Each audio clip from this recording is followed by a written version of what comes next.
So, you and I, what are we going to talk about? Let me, maybe what I should do is, I have asked you that question sometime in Vancouver. Yes. I'm really interested in your health. How is your health? My health? Yeah.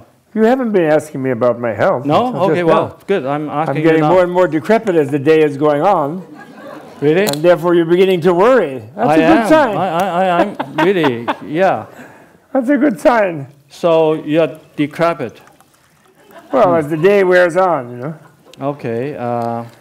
But you look like to be in very good shape. Yeah, I'm in pretty good shape. I do 120 prostrations every other day. And sometimes I do every day, or I do 60 and 120 in alternating days. Full Tibetan prostration, you know. All the way flat out and then all the way up again. You want to make a demonstration? It's really good. What? You want to demonstrate? No, not particularly. You want me to demonstrate? Yeah. Well, okay. Tibetan prostration is you go like this, which means with my body, because your brain controls your body. And then your speech, which is which comes from your throat, center, and your mouth.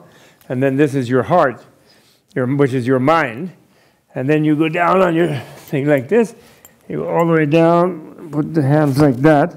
And sometimes you go like that. But you don't really have to do that. And then you get up again. Like that. 120 times. When you do it as a serious practice of 100,000, which you do for preliminary practice in some traditions, and some people are assigned that to do, you do something like 4 sets of 250 in a day to do 100,000 in 100 days. And a lot of people do that. And it's very good for your back. And then when you then do much longer meditations on some sort of a retreat, your back doesn't get too compressed, you know, it's like it's in a good condition. You know? But not everyone has to do that. So I was actually a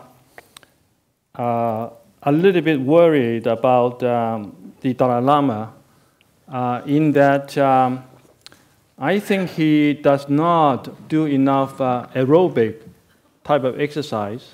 Yes.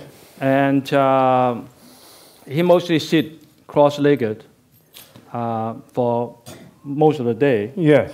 And it seemed to me that, well, in the morning, I have been with him in the morning when... Are you showing off now? Yes. No, I'm just being comfortable. Oh, you made me think of it. It looks awfully uncomfortable. No, it's comfortable. It's more comfortable. Really? Yeah. Good for your back. When you sit like that, it's like not as good for your back. My back is fine, thank you. But anyway, so in the morning, he would get up and he would do his meditation, he would do his prayers. And I really would like to, I have encouraged him to be more aerobic. So he actually listened to me a tiny bit. So he walked around his compound in Dharamsala where he lives, and he walked in the morning very rigorously, and he does a circuit of that compound, which probably takes him about 6 or 7 minutes. And then I encouraged him to do a bit more, and he finally got it up to 3 times, 3 circuits. Really? Around the compound. That's really good, Victor. But then, when, you know, in Dharamsala, it rains a lot, right? Quite often. Yeah. So when it rains, he would not walk around the compound, but he would do prostrations, like what you just did. Right. And I think he does about 30 of them. Yeah, that's and I was always bugging him to, you know, do more, His Holiness, to really bring him up the aerobic quotient. So anyway, I'm glad to know that you are in very good health. Thank you, Rick. That you have a strong heart. You're going to be living to 110 probably. I don't think so. But well, His Holiness recently, well, not too recently. When did he get the medal from Nancy Pelosi? I think 2007, was it? 4 years ago? Yeah, around 2007 he got the gold medal. That's from George Bush. Yeah. Well, no, but Nancy Pelosi did it. And Bush takes the credit, but Nancy Pelosi actually did it. And at that time, just before that, he was in Chicago. And I told him, and we had a little gathering at Tom Pritzker's house, and I begged him, I said, look, Your Holiness, you used to tell the Tibetans that you could live to 120 if necessary, that's what your guru in Lhasa had said, with the white tara longevity practice. And you used to say that regularly.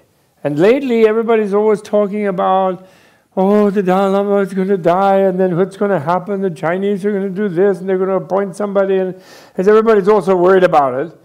And why don't you repeat to people what you said, that you could stay to 120? Then he brushed me off, and he said, oh, that's what my guru said in Lhasa, in Tibet, when I was young. So then everybody looked kind of sad. He was not going to take my prompting. And then he perked up and he says, oh, actually, he says that Tenzing Chodak, my physician, he one time did a life pulse, which is a thing where they look at your longevity. And then he said, and it was a little bothersome because I couldn't eat anything the evening before, the afternoon before.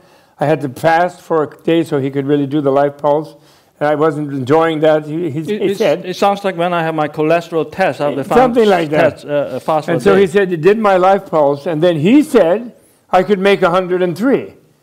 So then I said, all right, so you can make 103? Well, he said, that's what the doctor said in Dharamsala. I said, okay, witnesses, 103. No more of this about how I might pass away, and then I don't know what will happen, and who will appoint the new Dalai Lama. So then he kind of looks a little bit like he was caught.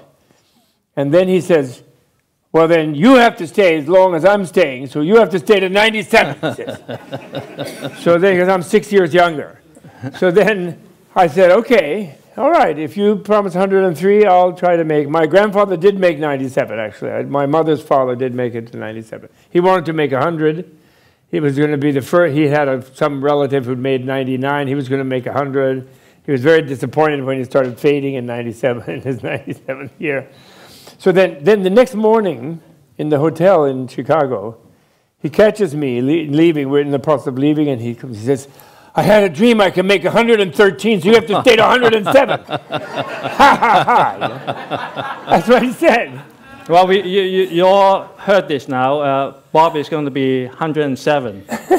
So that's good news, Bob. I really... No, but we'd rather not, It's much cheaper and better to rejuvenate by dying and being reborn, That's the best and cheapest rejuvenation method. But think of all the wisdom you'll be accumulating. Yeah, but in all these keep years. that. You don't waste it. You don't lose it. You take it with you in your spiritual gene.